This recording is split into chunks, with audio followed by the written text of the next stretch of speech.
वर्तमान सरकार ने सबसे पहले ये ढोंग किया कि खजाना खाली है, उसके बाद ढोंग चला कि कोरोना आ गया है, सरकार आपके द्वार जैसा कोई कार्यक्रम रखा गया है, उसमें भी लोग आवेदन करते हैं हजारों लाखों की संख्या में। मैं नहीं जानता हूँ कि उन आवेदनों का क्या होता है, परंतु जो भी फीडबैक मुझे मिला करता है, मैं ये समझता हूँ कि ये सब ढकोसलाबाजी है और राज्य को 25 वर्ष पीछे ले जाने का काम वर्तमान सरकार ने किया है।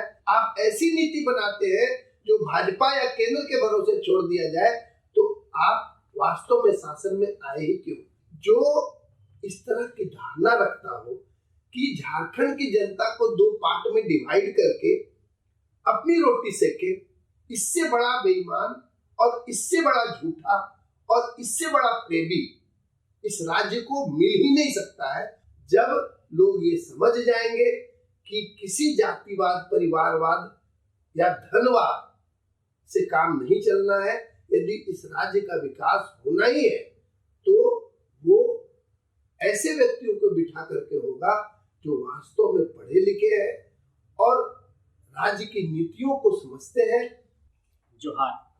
इस वक्त उड़ीसा में हॉकी का वर्ल्ड कप खेला जा रहा है और जब भी हॉकी का जिक्र आता है तो झारखंड के जयपाल सिंह मुंडा का जिक्र अनायास ही हो जाता है। और जयपाल सिंह मुंडा एक ऐसे शख्सियत हुए जिन्होंने हॉकी में भी अपना दमखम दिखाया। दरअसल ये बात मैं इसलिए कह रहा हूँ क्योंकि वो झारखंड पार्टी के भी संस्थापक रहे और झारखंड पार्टी को बना करके उन्होंने बिहार विधानसभा के दौरान ये दिखाया था कि ये पार्टी मुख्य विपक्षी पार्टी है। दरअसल हॉकी का एक तरफ मैच चल रहा है और एक तरफ झारखंड में भी सियासी मैच की शुरुआत हो चुकी है। यहाँ पर रामगढ़ का उपचुनाव होना है, तो चूंकि रामगढ़ का उपचुनाव सरकार के लिए एक परीक्षा है, अग्नि परीक्षा है कि सरकार उस सीट को अपने फिर से रिटेन कर पाती है कि नहीं। और ये परीक्षा इसलिए भी होगी क्योंकि हेमंत सोरेन के कार्यकाल पर जनता मुहर लगाती है या नहीं, ये भी देखना दिलचस्प होगा। जब भी हम झारखंड पार्टी का जिक्र करते हैं तो झारखंड पार्टी के इतिहास पर भी गौर करना बहुत जरूरी हो जाता है, क्योंकि झारखंड पार्टी एक ऐसी पार्टी रही है जिसके संदर्भ में अगर बात की जाए तो झारखंड के निर्माण में इस पार्टी की एक बहुत बड़ी भूमिका रही है। इस पार्टी का जो निर्माण हुआ है वो एक तरीके से कह सकते हैं कि अलग राज्य आंदोलन की जो बात रही या फिर आदिवासियों के हक अधिकार की जो बात रही, उसको लेकर के इस पार्टी का गठन हुआ। ये बात है 1936 की। उस वक्त झारखंड के भीतर छोटा नागपुर उन्नति समाज हुआ करता था और छोटा नागपुर उन्नति समाज ने जयपाल सिंह मुंडा से ये आग्रह किया कि आप छोटा नागपुर उन्नति समाज के अध्यक्ष बन जाइए, और उसके बाद वो अध्यक्ष बने और उन्होंने 1939 में छोटा नागपुर उन्नति समाज का नाम बदलकर आदिवासी महासभा कर दिया। आदिवासी महासभा करने के बाद वो लगातार आदिवासियों के लिए झारखंड के भीतर लड़ने लगे और उसके बाद जब ये आंदोलन अपने चरम पर पहुंचा तो 1949 में उन्होंने आदिवासी महासभा का नाम बदलकर झारखंड पार्टी कर दिया और ये पार्टी एक राजनीतिक दल के रूप में उभर कर सामने आई। उसके बाद जब 1952 में बिहार विधानसभा का चुनाव हुआ तो उस वक्त ये पार्टी बहुत मजबूत तरीके से एक विपक्षी के तौर पर उभरी और कांग्रेस के विरुद्ध ये पार्टी लगभग 15 सालों तक एक प्रखर विपक्षी पार्टी के तौर पर पूरे बिहार के क्षेत्र में अपना दमखम दिखाई। और आपको याद होगा 1952 का वो दौर जब बिहार विधानसभा के दौरान जब चुनाव हुआ था और 325 सीटों पर चुनाव हुआ था और झारखंड पार्टी ने 34 सीटें जीत कर एक इतिहास बना दिया था। तो झारखंड पार्टी का ये इतिहास रहा है। और आपको याद होगा कि 8 जनवरी 2009 की वो तारीख जब शिबू सोरेन मुख्यमंत्री रहते हुए झारखंड पार्टी के उम्मीदवार राजा पीटर से हार गए थे। तो इस पार्टी का एक अपना इतिहास रहा। उसके बाद अगर 2005 की बात करते हैं तो एनोस एक्का विधायक बने कोलेबिरा से, वो झारखंड में मंत्री भी बने। और अगर 1965 की बात करते हैं तो उस वक्त एनी हीरो कोलेबिरा से विधायक बने थे। तो इस पार्टी का एक लंबा कालखंड रहा है, लंबा इतिहास रहा है और ये पार्टी अब एक बार फिर से जीवंत होने का झारखंड के भीतर प्रयास कर रही है। और इस पार्टी के अभी वर्तमान में अध्यक्ष एनोस एक्का है जो इस वक्त जेल में है, लेकिन पार्टी के कार्यकारी अध्यक्ष झारखंड के पूर्व महाधिवक्ता अजीत कुमार को बनाया गया है। और इस वक्त राजनीतिक तौर पर यह पार्टी खुद को जिंदा करने की कोशिश कर रही है और रामगढ़ उपचुनाव में भी इस पार्टी ने अपना प्रत्याशी दिया है, संतोष महतो को प्रत्याशी बनाया है। इस वक्त पार्टी के कार्यकारी अध्यक्ष अजीत कुमार जी हमसे जुड़ रहे हैं, उनसे बातचीत करेंगे और ये समझने की कोशिश करेंगे कि रामगढ़ उपचुनाव को लेकर क्या कुछ तैयारियां हैं और पार्टी कैसे जीवंत होगी। क्या जयपाल सिंह मुंडा और झारखंड आंदोलन के इतिहास को लेकर पार्टी मैदान में जाएगी या फिर सरकार के कामकाज के खिलाफ कोई एजेंडा बनाएगी या फिर सरकार के सत्ताधारी दल के जो प्रत्याशी होंगे उसको मात देने की कोई विशेष रणनीति होगी। इन सारे पहलुओं पर बातचीत करेंगे। और समझने की कोशिश करेंगे कि रामगढ़ उपचुनाव को लेकर झारखंड पार्टी क्या कुछ अलग करने जा रहा है। सर, आपका बहुत बहुत स्वागत है ग्राम सभा में।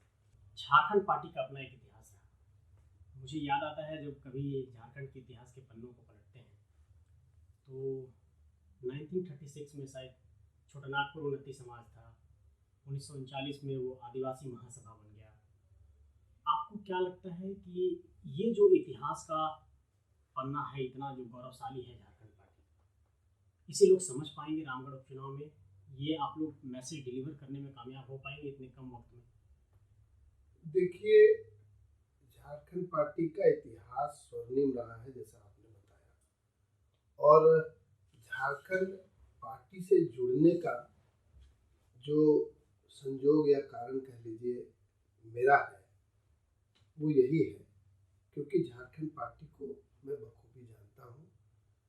एक विचारधारा की पूंजी, एक ईमानदारी की पूंजी इस पार्टी ने संजो करके रखी थी। मैं ये भी मानता हूँ कि कुछ वर्षों से या विगत कुछ वर्षों में कह लीजिए पार्टी अच्छी स्थिति में नहीं थी, कारण जो भी रहा हो, परंतु अब जब 22 वर्ष हुए हैं और राज्य में वो सब कुछ नहीं हो सका है जिसके लिए अलग झारखंड की परिकल्पना की गई थी या झारखंड राज्य अलग हुआ, जब ये देख रहे हैं हम लोग कि झारखंड की परिस्थितियां जो वर्तमान में है वो एकीकृत बिहार के समय के जो क्षेत्र जिसको हम लोग झारखंड के रूप में मानते थे, वो एकीकृत बिहार के समय से भी बदतर स्थिति में है। भ्रष्टाचार चरम पर है, भीतरी बाहरी की लड़ाई जो चलती रहती थी, उसका आशय ये नहीं था कि जो बाहर के लोग हैं उसको निकाल करके बाहर कर दिया जाए, भगा दिया जाए।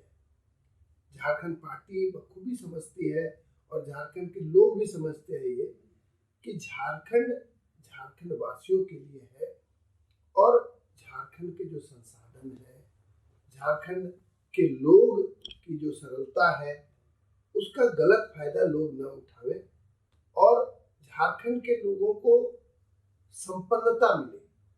विगत 22 वर्षों में चूंकि परिस्थितियां बद से बदतर हो गई हैं और विगत 3.5 वर्ष में जब हम लोगों ने देखा है, झारखंड की जनता ने देखा है कि वर्तमान झामुमो कांग्रेस की सरकार जो है वो भ्रष्टाचार के आधार पर ही अपनी पार्टी को चमकाने में लगी है, व्यक्तिगत स्वार्थ के लिए इनके नेता काम करने लगे हैं, तो हार करके मजबूर हो करके झारखंड पार्टी के पुराने कार्यकर्ता जो हमारे संपर्क में है और नए कार्यकर्ता जो किसी न किसी रूप से झारखंड की विचारधारा या झारखंड पार्टी की विचारधारा से ओतप्रोत है, उन्होंने आग्रह किया और मेरा जो योगदान झारखंड पार्टी में है इसी कारण से हुआ है।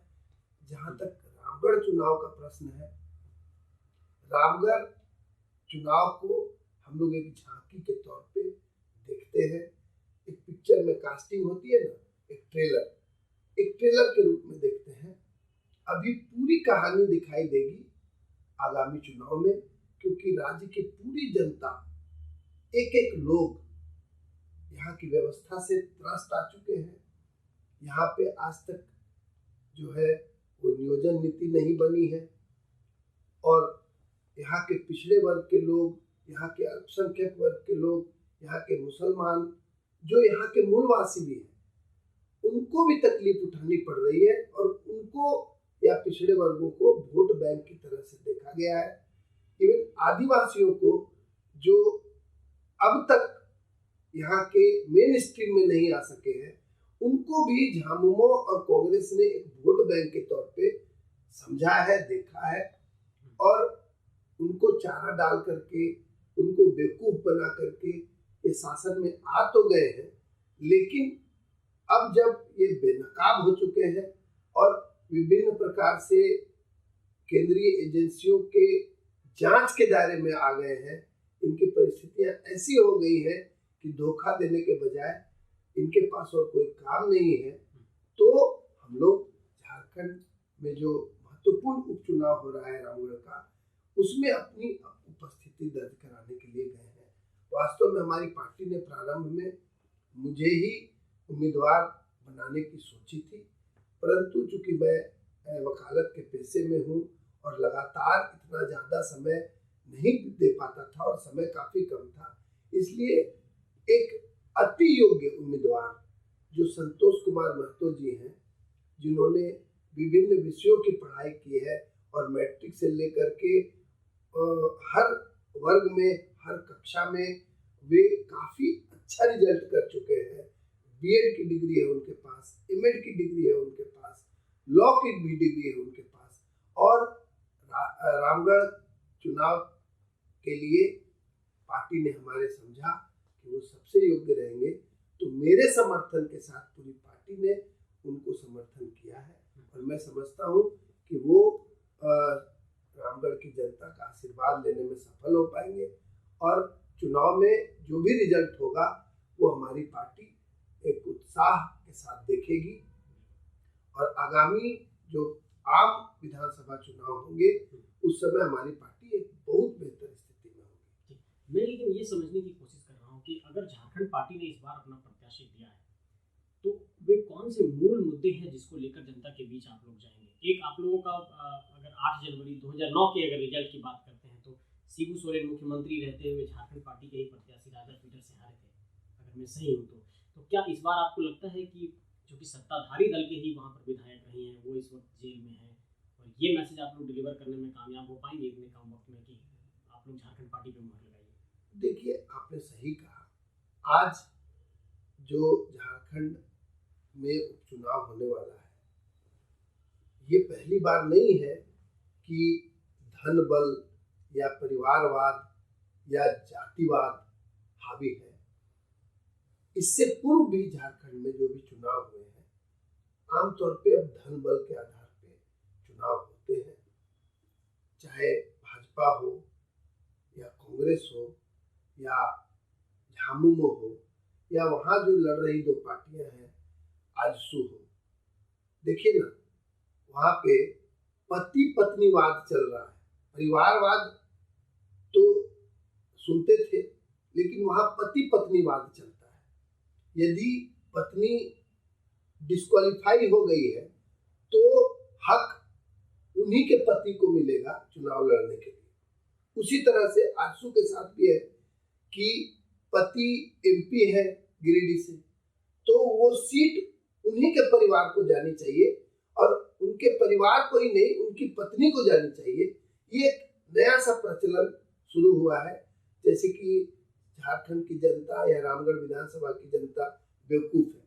देखिए, रामगढ़ की जनता ये बखूबी जानती है कि रामगढ़ जो राजधानी से बिल्कुल सटा हुआ शहर है, उसको खदान की तरह से देखा गया।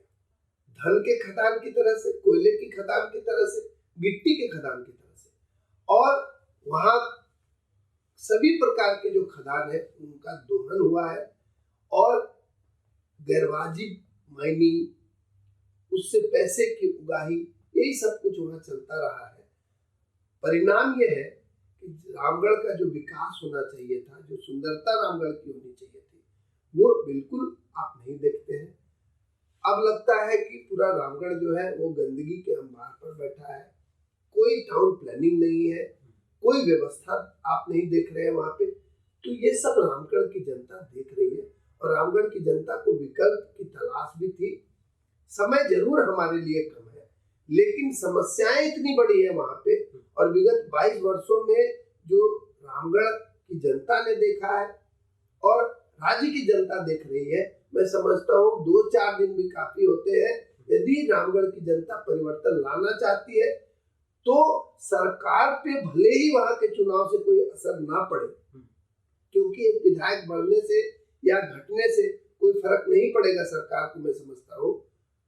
लेकिन रामगढ़ की जनता अगर चाहे तो एक अच्छा मैसेज पूरे राज्य में भेज सकती है और उस मैसेज के आधार पर जो वर्तमान पार्टियां शासन करने वाली हैं या जो राज्य में शासन करना चाहती हैं।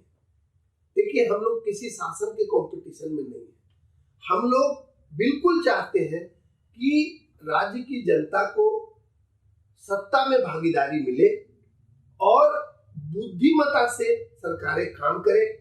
और एक समय आएगा, मैं समझता हूँ 2024 में वो समय आएगा जब लोग ये समझ जाएंगे कि किसी जातिवाद, परिवारवाद या धनवाद से काम नहीं चलना है।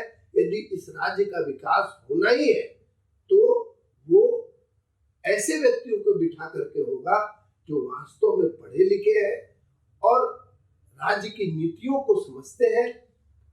और राज्य में जो काम करने वाले आईएएस ऑफिसर्स हैं, स्टेट एडमिनिस्ट्रेटिव सर्विस के ऑफिसर्स हैं या पंचायत लेवल के अधिकारी हैं, उन सबों के ऊपर वही शासन कर सकता है। इन अधिकारियों को वही चला सकता है जो उनसे ज्यादा बुद्धिमान है। तो राज्य की जनता चयन करेगी कि किस व्यक्ति को चयनित करना है, किस व्यक्ति को चुन करके लाना है। और मैं समझता हूँ कि राज्य के पत्रकारों को, राज्य के डॉक्टर्स को, राज्य के प्रोफेसर्स को, राज्य के सभी वर्ग के पेशेगत लोगों को मैं न्योता देता हूँ कि वे आगे चल करके आए। और जिस प्रकार से मैंने ठान लिया है योगदान देने की राज्य के विकास के लिए, उसी तरह से झारखंड पार्टी के जरिए, झारखंड पार्टी के बैनर के तले वे एकजुट होकर के वही सब काम करें जो ये पार्टी 1932 से लेकर के आजादी तक और आजादी से लेकर के इस पार्टी की जो गतिविधियां कम हुई तब तक ये पार्टी जिस प्रकार से काम करती रही है, उसी विचारधारा में लौटने की आवश्यकता है। मैं समझता हूँ राज्य की जनता जरूर हमारा साथ देगी और हम लोग शुरुआत इस रामगढ़ के उपचुनाव से ही करेंगे। लेकिन सर, एक सवाल लोग पूछेंगे कि एनडीए की सरकार में आप महाधिवक्ता थे, इस वक्त आप पार्टी के कार्यकारी अध्यक्ष हैं और आप कह रहे हैं कि पूरे 22 सालों के कालखंड में झारखंड को बर्बाद किया गया है। तो उस सरकार के अगर जब कार्यकाल की बात आएगी और आपसे कुछ पूछा जाएगा कि आपका क्या अनुभव रहा, उस पर आपकी प्रतिक्रिया मांगी जाएगी, तब आप क्या कहेंगे? देखिए, वो कालखंड जिसमें मैंने काम किया है राज्य के लिए, वो मुझे बहुत बड़ा अनुभव देता है। ये तो पॉजिटिव बात मैं करूंगा अपने अनुभव की। वैसे मैं आपको बताऊं कि मेरा चयन अपर महाधिवक्ता के रूप में तब हुआ था जब राज्य में भाजपा और झामुमो की गठबंधन की सरकार थी और माननीय अर्जुन मुंडा जी राज्य के मुख्यमंत्री होते थे। मैंने अपने सरकारी काम का सफर वहां से आरंभ किया था और लगातार 2017 तक मैं अपर महाधिवक्ता के पद पर रहा। इस बीच में माननीय हेमंत सोरेन जी भी कुछ अल्प अवधि के लिए मुख्यमंत्री बने, माननीय शिबू सोरेन जी भी कुछ अल्प समय के लिए पद पर रहे, माननीय रघुबर दास जी उप मुख्यमंत्री के रूप में काम करते थे और इसी प्रकार से कई सरकारें आई और गई। सभी सरकारों में काम करने के बाद मेरा जो भी अनुभव रहा और जो कुछ मैंने राज्य को दिया है, ये सर्वविदित है। मैंने हर कालखंड में एक अपनी उपयोगिता प्रूव की। मैंने कोर्ट में बखूबी राज्य सरकार का साथ दिया और कई सफलताएं भी हासिल की। 2017 से लेकर के 2020 तक मैं लगातार एडवोकेट जनरल के उच्च पद पर रहा। तब माननीय रघुबर दास जी राज्य के मुख्यमंत्री थे। मैंने उस कालखंड में भी अपनी उपयोगिता साबित की और न्यायालय में मेरा कार्यकाल काफी बेहतर रहा। मैंने महाधिवक्ता कार्यालय के लिए या राज्य सरकार के लिए कई नीतियों को बनाने में राज्य सरकार को सहयोग भी किया। वर्तमान सरकार के कार्यकाल में भी मैं लगभग 2-2.5 महीने महाधिवक्ता के पद पर रहा और किसी प्रकार की समस्या मुझे किसी भी सरकार में और इस सरकार में भी नहीं हुई। मैंने अपना काम बखूबी किया है।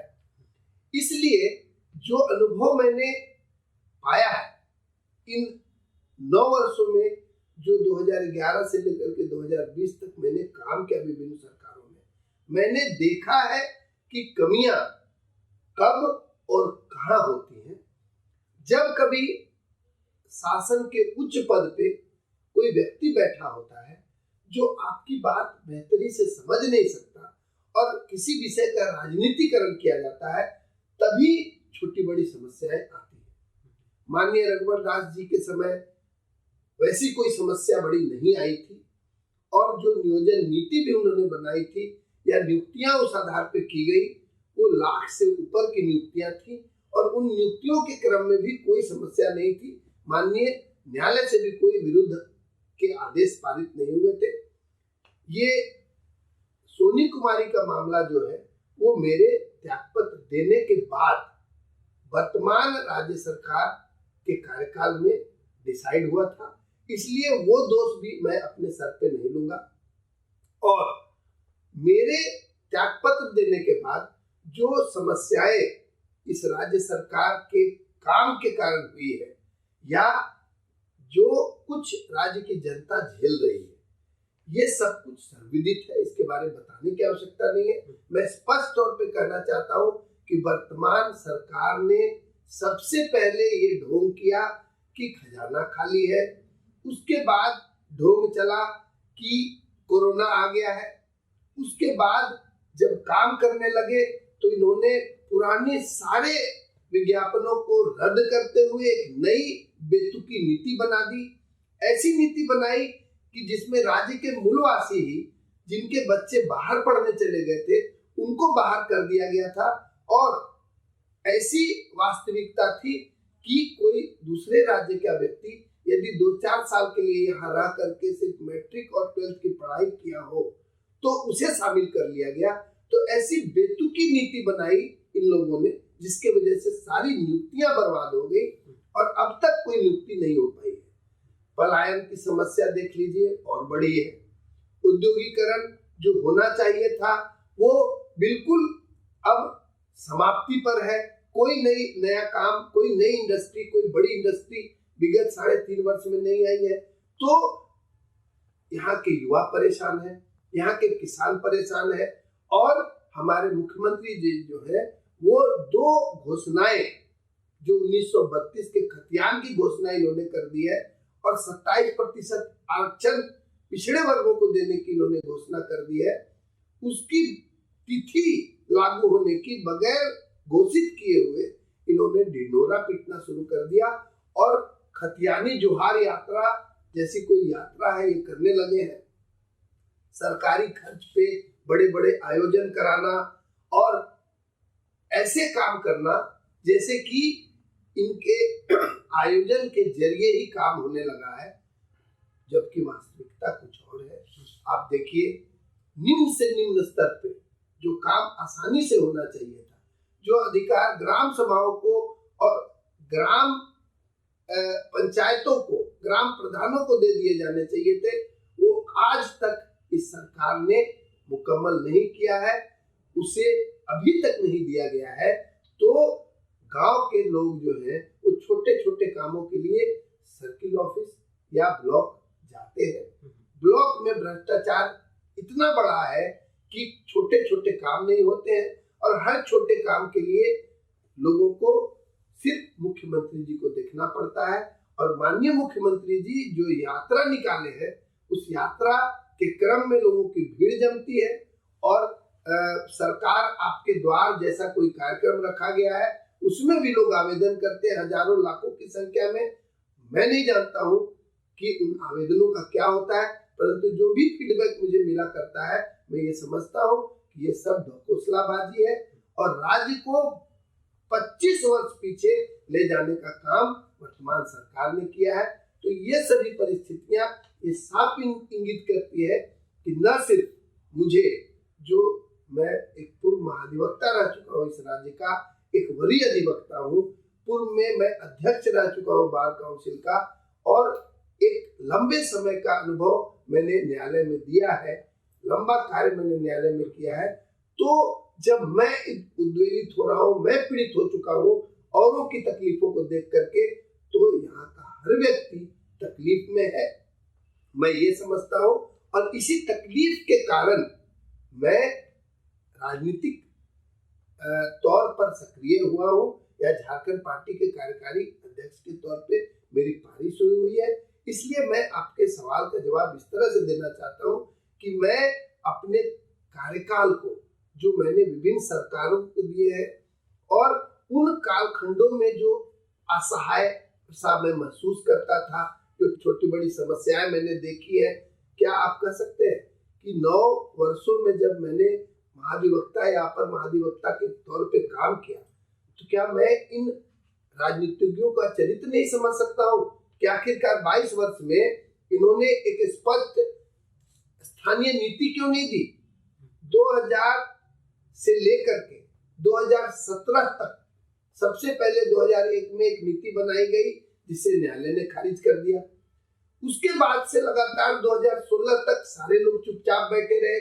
उसमें झामुमो भी थी, बीजेपी भी थी, कांग्रेस भी थी, सारी पार्टियां थी। 2016 में माननीय रघुवर दास जी ने एक नीति निर्धारित की, बहुत विलंब से। वो नीति निर्धारित हुई, तब जाकर के लगातार नियुक्तियां होने लगी। अब वर्तमान सरकार ने फिर एक नई ढकोसलाबाजी शुरू की और 1932 के खतियान के आधार पर एक स्थानीय नीति बनाने की बात करते हैं। तो क्या 22 वर्षों में इस राज्य को एक स्पष्ट और जल्दी से लागू होने वाली नियोजन नीति भी नहीं मिल सकती? ये वास्तव में दुर्भाग्य है, यहाँ के लोगों का दुर्भाग्य है, यहाँ के आदिवासी जनता का दुर्भाग्य है, यहाँ के मुसलमानों का दुर्भाग्य है, यहाँ के पिछड़े वर्गों का दुर्भाग्य है। और मैं समझता हूँ कि इन वर्गों के लोगों को एक वोट बैंक की तरह से इस राज्य में देखा गया है। अब परिवर्तन की आवश्यकता। सर, लेकिन एक सवाल लोग करेंगे, एक प्रश्न ये उठेगा कि अगर ये स्टेट पॉलिसी पैरालिसिस के दौर से इतने लंबे वक्त तक गुजरा है, सही से पॉलिसी नहीं बन पाई, और वर्तमान सरकार ये लगातार एलिगेशन लगाती है कि पूर्व की एनडीए सरकार ने हमारे समक्ष ऐसी नीतिगत खामियां रख दी जिसके कारण से हम इतने परेशान हैं और इसको दूर करते करते ये वक्त गुजर रहा है, तो ये एलिगेशन तो पूर्ववर्ती सरकार पर ही ये वर्तमान सरकार लगा रही है। देखिए, वर्तमान सरकार बेतुकी बात करती है, और मैं कहना चाहूंगा कि वर्तमान सरकार की तरफ से, चाहे वो किसी भी ऊंचे से ऊंचे पद पे बैठा हुआ व्यक्ति हो या इनके प्रवक्ता, ये सरासर गलत बात करते हैं। ये सिर्फ झारखंड की भोली भाली जनता को गुमराह करने का काम कर रहे हैं। पुरानी सरकारों ने क्या किया या नहीं किया, वो अपने स्थान पर है। आपको किसने रोका था 3.5 वर्षों में नीति बनाने से? और यदि आप ऐसी नीति बनाते हैं जो भाजपा या केंद्र के भरोसे छोड़ दिया जाए, तो आप वास्तव में शासन में आए ही क्यों? आप इनके घोषणा पत्रों को देखिए, आप इनके संकल्प पत्र को देखिए, एक भी ऐसा संकल्प इनका नहीं है जो इन्होंने पूरा किया हो।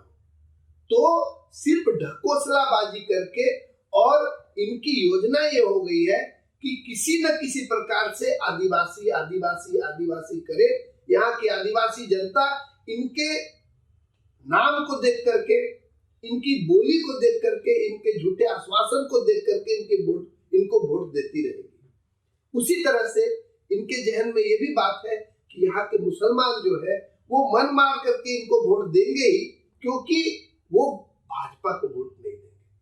ये बातें बड़ी स्पष्ट है। मैं कड़े शब्दों में कहना चाहता हूँ कि जो इस तरह की धारणा रखता हो कि झारखंड की जनता को 2 पार्ट में डिवाइड करके अपनी रोटी सेके, इससे बड़ा बेईमान और इससे बड़ा झूठा और इससे बड़ा प्रेमी इस राज्य को मिल ही नहीं सकता है। और राज्य विगत 3.5 वर्षों में लगभग 25 साल पीछे चला गया। जहां तक दोष देने का सवाल है, मैं स्पष्ट तौर पे कहूंगा कि यदि ये पुरानी शासन व्यवस्था जो भी रही हो उसे गलत मानते हैं, तो उसे बदलने में इतना समय क्यों ले रहे हैं? यदि राज्य सरकार का ये विषय है, तो राज्य सरकार के विषय पे ये नीति निर्णय करने के पहले सोच विचार करते क्यों नहीं?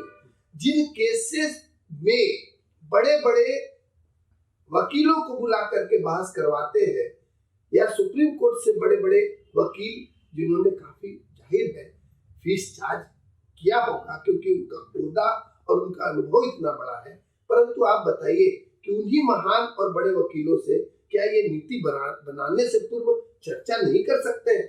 तो ये पहले कोई भी नीति बनाएंगे, वो नीति जब कोई भी व्यक्ति कोर्ट में चैलेंज करेगा तो उसको उससे बचने के लिए या उस अवैध या गैरवाजिब नीति को, गैर संवैधानिक नीति को बचाने के लिए करोड़ों करोड़ खर्च किए जाते हैं, लेकिन उस नीति को बनाने से पूर्व ये चर्चा करना उचित नहीं समझते हैं। तो क्यों मैं नहीं या पूरी झारखंड की जनता ये क्यों नहीं मानेगी कि वास्तव में इनकी नीयत ही है कि कुछ राज्य में न हो और इन सभी मामलों का एक इशू बना रहे, लोग इन्हें वोट देते रहे और 22 साल अब तक गुजर गया, अगले 22 साल तक भी परिस्थिति ऐसी बनी रहे। मैं वर्तमान सरकार को ही नहीं, पूर्व की सभी सरकारों को और सभी गठबंधन सरकारों को दोषी समझता हूँ, जिन्होंने राज्य की ऐसी स्थिति बदतर कर दी है। हमारा राज्य प्राकृतिक संसाधनों से परिपूर्ण है, जल जंगल जमीन से परिपूर्ण है, यहाँ पे खनिज प्रचुर मात्रा में उपलब्ध है, हर प्रकार के खनिज उपलब्ध है, तो भी यहाँ इंडस्ट्रियलाइजेशन क्यों नहीं हुई? तो भी जल जंगल जमीन को बचाने के बजाय संथाल परगना के पहाड़ों को उखाड़ दिया गया, तोड़ दिया गया, बर्बाद कर दिया गया, यहाँ के वनों को बर्बाद कर दिया गया। कौन दोषी है? इस पर लौटते हैं, लेकिन एक जो प्रश्न लगातार आप लोग कह रहे हैं कि पॉलिसी को लेकर इतना वक्त क्यों लग रहा है और सरकार अगर बड़े वकीलों पर इतना खर्च कर रही है तो नीति बनाने पर भी वो सलाह मशवरा क्यों नहीं करती है? अभी जो 9 शेड्यूल में डोमिसाइल पॉलिसी को शामिल करने को लेकर जो राज्यपाल के माध्यम से केंद्र को प्रस्ताव भेजा गया, इस पर यह तर्क है कि बार बार कोर्ट में स्टैंड नहीं करने के कारण हम चाहते हैं कि ये 9 शेड्यूल में शामिल हो जाए और यही इसका एक समाधान का रास्ता है। आप एक कानूनविद हैं और बहुत लंबा अनुभव है, आप क्या कहना चाहेंगे इस विषय पर? देखिए, यहाँ पे भी मुझे हंसी आती है इनकी बातों पे। पहली बात तो ये कि ये बखूबी जानते हैं कि जो इन्होंने किया है उसे धोखा देने के लिए किया है। जहां तक इनके क्लेम का सवाल है, इनके दावे का सवाल है कि इन्होंने 1932 के खतियान के आधार पर स्थानीयता निर्धारित करने की सोची, परंतु उसे केंद्र के पाले में 9 शेड्यूल में शामिल करने के लिए भेज करके अपना काम पूरा कर लिया। मैं आपसे पूछना चाहता हूं कि यदि माननीय मुख्यमंत्री जी या इनकी पार्टी झामुमो ऐसा समझती थी कि इनका कोई भी काम केंद्र अथवा भाजपा के ही भरोसे होना है, तो इन्होंने ऐसा संकल्प पत्र किया ही क्यों? यदि 1932 के खतियान के आधार पर इन्हें एक नियोजन नीति बनानी थी, तो पूर्व में जो फैसला हुआ है माननीय न्यायालय के द्वारा प्रसाद विद्यार्थी के मामले में, उसे बेहतरी से समझते हुए एक नीति जरूर बना सकते थे और चूंकि अधिकार क्षेत्र भी इनका है, वो उसे लागू करने की तिथि भी निर्धारित कर सकते थे, परंतु इन्होंने किया नहीं, ताकि राज्य की जनता धोखे में रहे। दूसरी अहम बात यह है कि किसी भी कानून को सिर्फ 9 शेड्यूल में डाल देने से वो कानून प्रोटेक्टेड नहीं हो जाएगा। यदि किसी प्रकार से वो फंडामेंटल राइट को या मौलिक अधिकार को ब्रीच करता है तो उसकी कानूनी समीक्षा न्यायालय करेगी। तो ये बात ये जो लोगों को समझा रहे हैं, जो नॉन लॉयर्स हैं, जो नहीं समझ सकते हैं, वो जरूर इनकी बातों में, इनके झांसों में आएंगे, परंतु वास्तविकता कुछ और ही है। तो जो इन्होंने तय किया है, इसके पीछे का आधार ये बेहतर समझते हैं। कोई योजना, कोई सीधी और स्पष्ट सोच नहीं, कोई आंकड़े नहीं, और बिना किसी आंकड़े के जैसे अभी उठे, कुछ लिख दिया पन्नों पे, विधानसभा चले गए, फैसला ले लिया, परंतु समझते हैं बेहतरी से कि इसे लागू करना अच्छा अभी नहीं है। भाई, आप कोई कानून बनाएंगे और उसे न्यायालय में चैलेंज किया जाएगा और चैलेंज होने पे वो निरस्त हो जाएगा, ये सब कुछ आप पहले से कैसे जानते हैं? राज्य में पहले भी नीतियां बनी, नियुक्तियां होती थी, तो आप क्यों लोगों को गुमराह कर रहे हैं? आपने तो ये भी कहा था कि यहाँ के जितने संविदा कर्मी हैं उनको संविदा पर और नहीं रखा जाएगा, उनको नियोजित कर लिया जाएगा, उनको स्थानीय नियुक्ति दे दी जाएगी। इसी तरह से शिक्षकों के मामले में इन्होंने ऐसा ही किया। तो उस मामले में क्या परेशानी है? आप जो अपनी घोषणा पत्र के आधार पर काम क्यों नहीं करते हैं? आज स्वास्थ्य कर्मी इतने लंबे समय से हड़ताल पर हैं, क्यों? तो आप घोषणा कुछ करते हैं, आपका संकल्प कुछ होता है, आप करते कुछ है, तो वास्तव में यहाँ की जनता ही इतनी भोली भाली है कि इनकी बातों में आती है, पहले भी आती रही है। और झारखंड पार्टी से एक बड़े वर्ग के आदिवासी कार्यकर्ता जुड़े हैं, एक बड़े वर्ग के अल्पसंख्यक समुदाय के लोग जुड़े हैं, यहाँ के शेड्यूल कास्ट के लोग जुड़े हैं। तो सारे बताते हैं, रांची का ही मामला लीजिए ना, एक किसी वर्ग के लिए या शेड्यूल कास्ट के लिए यहाँ के मेयर का पद आरक्षित किया गया रोटेशन के आधार पे। थोड़ा मोड़ा हंगामा हुआ, इन्होंने नीति बदल ली, इन्होंने सीधा सीधा वो नीति बदल ली। तो क्या ये चाहते हैं कि राज्य में जो शेड्यूल कास्ट के मूलवासी रहते हैं वो इन्हें वोट न दे? आखिर इन्होंने यहाँ के शेड्यूल कास्ट के लिए या यहाँ के नीचे तबके के लोगों के लिए क्या किया? इवन यहाँ के आदिवासियों के लिए इन्होंने क्या किया? धोखा देने के सिवाय इन्होंने यहाँ के आदिवासियों के लिए भी कुछ नहीं किया। हाँ, केंद्र से जो धन आता है या राज्य सरकार ने कुछ एक नीतियां बनाई तो कुछ पैसे दान के तौर पे, पेंशन के तौर पे कुछ एक लोगों के खातों में भेजा जाता है। क्या भीख देने से यहाँ के लोग उन्नत हो जाएंगे? क्या यहाँ के लोग संपन्न हो जाएंगे? लेकिन इनका दावा है सर कि आंगनबाड़ी जो सेविका सहायिका थी उनकी समस्या का इन्होंने समाधान कर दिया है, 12 शिक्षकों की समस्याओं का समाधान कर दिया है, सरना धन कोड के प्रस्ताव को केंद्र को भेजा है, नियोजन नीति नहीं बनाएंगे, स्थानीय नीति का प्रस्ताव केंद्र को गया है। दावा ये है कि सभी मसलों पर सरकार बहुत गंभीर है और सब पर सरकार काम कर रही है। और अभी जो पंचायत सचिव के अभ्यर्थी थे उनकी भी नियुक्ति अब हो गई है, तो ये दावा है कि सरकार लगातार काम कर रही है।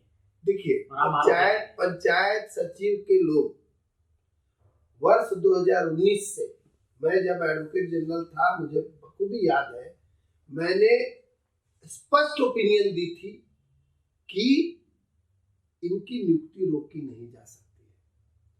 जब नॉन शेड्यूल जिलों से संबंधित नीति ही नहीं बनी थी 2016 में, और ये विज्ञापन उस समय का था, तो कोई नया व्यक्ति भी, नासमझ व्यक्ति भी कहेगा कि जब लॉ ही बाद में बना हो तो उसके पहले के विज्ञापन की नियुक्तियां क्यों नहीं होगी? शेड्यूल जिलों का जहां तक सवाल है, माननीय उच्च न्यायालय ने स्पष्ट तौर पे कहा था कि नियुक्तियां नॉन शेड्यूल जिलों की बाधित नहीं होंगी। इवन सुप्रीम कोर्ट तक जाकर के शेड्यूल जिलों की भी सारी नियुक्तियां हुई। केंद्रीय तौर पर मेरिट लिस्ट बनाने का आदेश जरूर दिया गया। फिर भी 2019 से लेकर के 2023 तक पंचायत सचिव के अभ्यर्थी रोड की खाक छानते रहे और इधर उधर घूमते रहे। कुछ एक मामले मैं भी कर रहा था, बड़ी तकलीफ होती थी। मैं स्पष्ट तौर पे कहूंगा कि पंचायत सचिव के जो अभ्यर्थी है उनकी तकलीफ को देखते देखते मैं भी फुट पड़ा और इस राह पे निकल पड़ा। जहां तक अन्य पदों पर कार्यरत लोगों की बात कहें, क्या पैरा शिक्षक लोग संतुष्ट है? मैं पूछना चाहता हूँ। इन्होंने एक नीति बनाई कि अब इनको पैरा शिक्षक नहीं बोलेंगे, सहायक शिक्षक बोलेंगे। बड़ी खुशी की बात है, सहायक शिक्षक बोल दीजिए, कल और गुरुजी कह दीजिए। नोमेनक्लेचर आपने बदल दिया, बड़े खुश हो गए लोग कि भाई मैं अब सहायक शिक्षक हो गया। तो आप बताइए कि क्या पारा शिक्षकों को वही वेतनमान मिलता है जो साधारण शिक्षकों को मिलता है? आज मैंने कई पारा शिक्षकों से बातें की और वो मेरे यहाँ आते हैं। उनकी तकलीफ ये है कि वो टेट पास है, सीटेट पास है, उनको ट्रेनिंग भी है टीचर्स की, वो क्वालिफाइड भी है, फिर भी पारा शिक्षक के तौर पे अल्प राशि उनको दी जाती है और किसी तरह से वो जीवन बसर कर रहे हैं। तो ये भेदभाव किसने क्रिएट किया? आप नीति बनाते हैं लेकिन कुछ चुनिंदा लोगों को बुला करके अबीर गुलाल उड़वाते हैं ताकि लोग अंधेरे में रहे और खुश जबरदस्ती हो जाए। जब आंख खुलता है तो लोग जानते हैं कि वास्तव में इन्होंने कुछ भी नहीं दिया। तो ये सभी वर्गों के साथ इन्होंने किया है। और शिक्षकों का मामला और भी गंभीर मैं क्यों बोलूंगा, देखिए 2016 से लेकर के अभी 2023 आ गया है, नाक रगड़ रगड़ के रह गए राज्य के अभ्यर्थी। यहाँ पे स्टेट की टेट एग्जामिनेशन नहीं हुई है, जबकि प्रावधान ऐसा है कि हर वर्ष टेट की परीक्षा राज्य में होनी है। अब बताइए कि 2016 से लेकर के 2023 तक 7 वर्ष हो गए। यदि कोई अभ्यर्थी उस एज ब्रैकेट में इन 7 वर्षों में आया होगा तो क्या शिक्षक की नियुक्ति के लिए जो विज्ञापन निकलेगा वो कैसे अप्लाई करेगा और क्या उसकी नियुक्ति हो पाएगी? तो ये क्यों ऐसा कर रहे हैं? ये क्या चाह रहे हैं कि राज्य के युवा जो है वो सड़क पे ही रहे? इनका तर्क है कि जिस आप डिस्क्रिमिनेशन के भेदभाव की आप बात कर रहे हैं, 13 और 11 जिलों में बांटने का काम रघुवर दास की सरकार ने किया, इसके कारण से भी बहुत सारी परेशानियां आई, ये इनका तर्क है। इस पर आप क्या कहेंगे? देखिए, 13 जिला और 11 जिला जो निर्धारित किया गया था, 13 जिलों से संबंधित जो नियमावली बनी थी वो 2016-17 के आसपास में ही बन गई थी।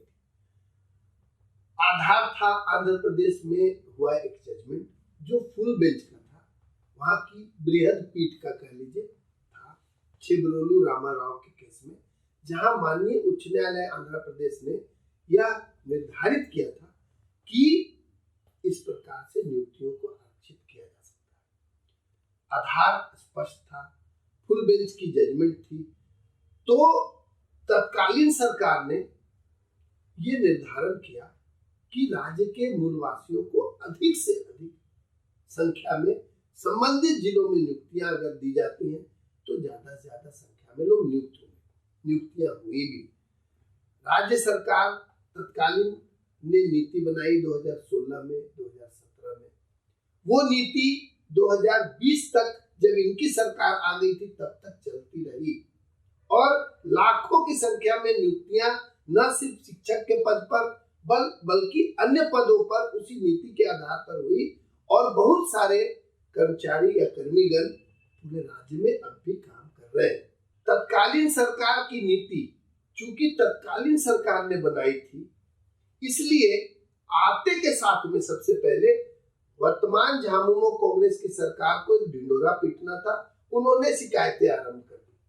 उन्होंने ये घोषणा कर दी कि हम नई नीति लाएंगे, हम ऐसा करेंगे, हम वैसा करेंगे, और उन्होंने एक बेतुकी सी नीति बनाने के लिए उस पुरानी नीति को बर्बाद कर दिया जिसके आधार पर नियुक्तियां चल रही थी।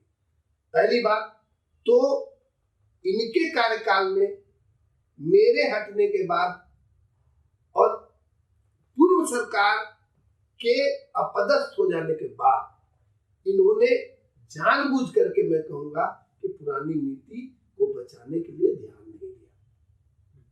बहरहाल उसी नीति के आधार पर सर्वोच्च न्यायालय ने भी नियुक्तियों को जायज ठहराया। यद्यपि जो नियुक्तियां हो चुकी थी उसको डिस्टर्ब नहीं किया गया है, परंतु माननीय सर्वोच्च न्यायालय ने इतना छोटा सा करेक्शन किया कि जो जिलावार मेरिट लिस्ट बनाए गए हैं वो स्टेट वाइज बना दिया जाए। जहां तक नॉन शेड्यूल जिलों का सवाल है, किसी भी नियुक्ति को कोई छेड़छाड़ न न्यायालय ने की थी न सर्वोच्च न्यायालय ने उसे छुआ था। फिर भी सारी नॉन शेड्यूल जिलों की नियुक्तियों को इन्होंने रोका और वो डेट्रीमेंटल था यहाँ के अभ्यर्थियों के लिए, यहाँ के युवाओं के लिए। इन्होंने समझा नहीं कि इसका रिपरकशन क्या होगा। उस नीति को बदलने के नाम पर इन्होंने कौन सी नीति लाई, आप बता दीजिए। इन्होंने एक नीति लाई है कि 1932 के खतियान के आधार पर नियोजन नीति बनाते हैं ये, परंतु उसको लागू करने की तिथि डैश डैश डैश डैश गायब है और वो कहते हैं कि ये लागू तब होगा जब केंद्र सरकार इसे 9th शेड्यूल में शामिल करेगी। अब मैं आपसे प्रश्न करता हूं कि यदि केंद्र सरकार इसे 9th शेड्यूल में शामिल नहीं करेगी और यदि ऐसा करने का वो कोई कारण बताते हैं तो माननीय मुख्यमंत्री जी या इनकी पार्टी क्या इस बिना पे शासन में आए हैं कि ये बीजेपी से भी सहयोग लेते रहेंगे? यदि ऐसा ही था तो इन्हें साफ स्पष्ट करना चाहिए था कि बीजेपी या केंद्र के बगैर काम नहीं मेरा चल सकता है, मैं बेकार का शासन करने आ रहा हूं, इसलिए बेहतर है कि लोग उसी पुरानी सरकार को दोबारा बहाल करें।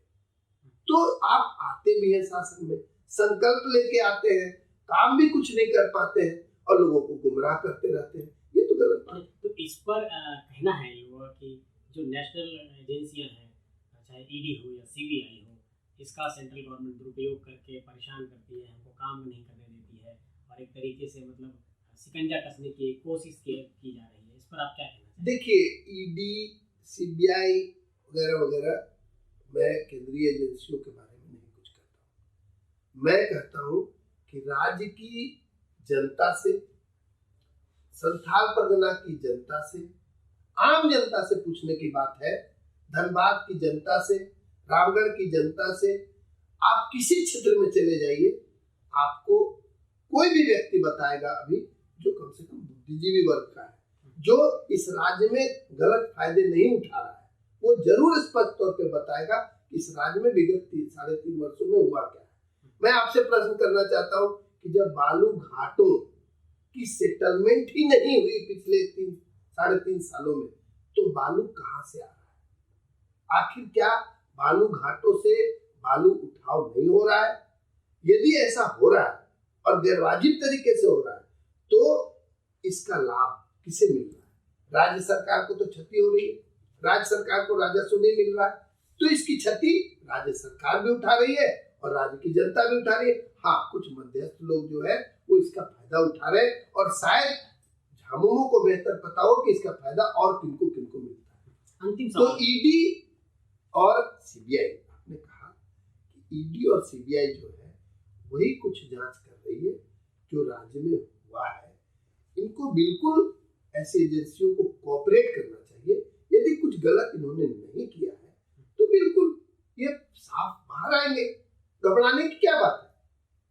यदि मान लीजिए कि ईडी इन्हें परेशान कर रही है, मैं मानता हूं कि कई एक बार ऐसा भी होता है कि नाहक परेशान करने की नीयत से कुछ किया जाता हो, तो मैं उन मामलों की बात नहीं करूंगा, लेकिन मैं ये कहूंगा कि ये आम परसेप्शन है, ये बिल्कुल सीधा सा परसेप्शन बन पड़ा है कि किस तरह से अवैध धुलाई गिट्टी की संथाल परगना से हुआ करती है।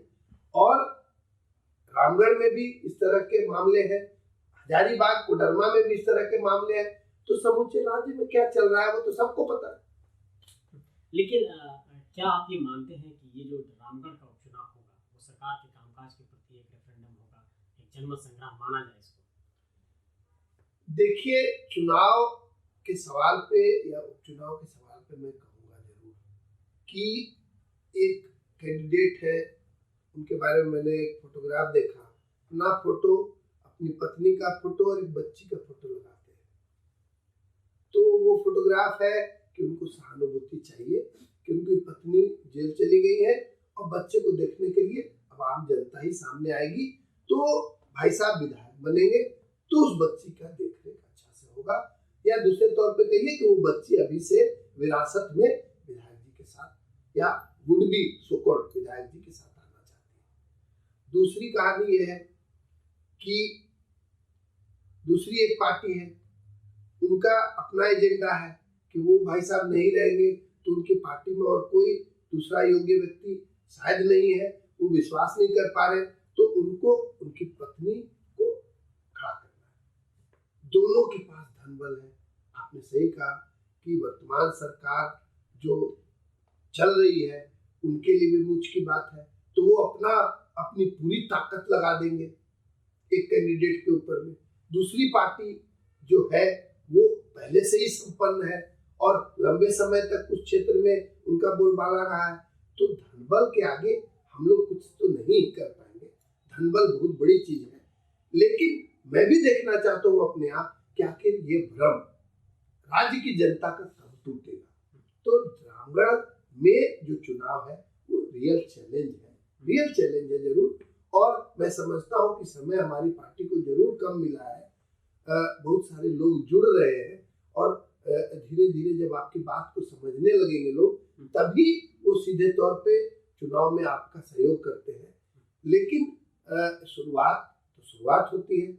मैं भी यदि उस क्षेत्र में जाकर के चुनाव लड़ने की सोच रहा था, तो मेरे मन में भी ये बात आई कि कि इतने अल्प समय में मैं लोगों तक पहुंच भी नहीं पाऊंगा, लोगों के जहन में अपने बारे में मैं बता भी नहीं पाऊंगा, और न्यायालय से पूरी तरह से इलेक्शन के लिए कन्वर्ट कर जाना मेरे लिए शायद संभव नहीं होगा, क्योंकि एक तरफ से मैं अगर राजनीति के क्षेत्र में जाता हूँ तो शायद मेरे जो केसेस हैं हाई कोर्ट में वो फिक्स होंगे। तो सभी चीजों को सोच करके हमने एक योग्य कैंडिडेट को जरूर सामने किया है, और वो संतोष कुमार महतो जी हमारी पार्टी का झंडा लेकर के क्षेत्र में गए, और हम लोग प्रचार प्रसार के जरिए अपनी बातों को रखेंगे लोगों के सामने। आपसे भी आग्रह करता हूं कि चूंकि हमारी मंशा साफ है, हमारी पार्टी की मंशा स्वच्छ है, तो आप लोगों से भी जिस प्रकार से सहयोग मिल रहा है मुझे मिलेगा, और परिवर्तन तो अब इस राज्य में हो करके रहेगा, आज भी होगा और आने वाले समय में भी होगा, मैं दावे के साथ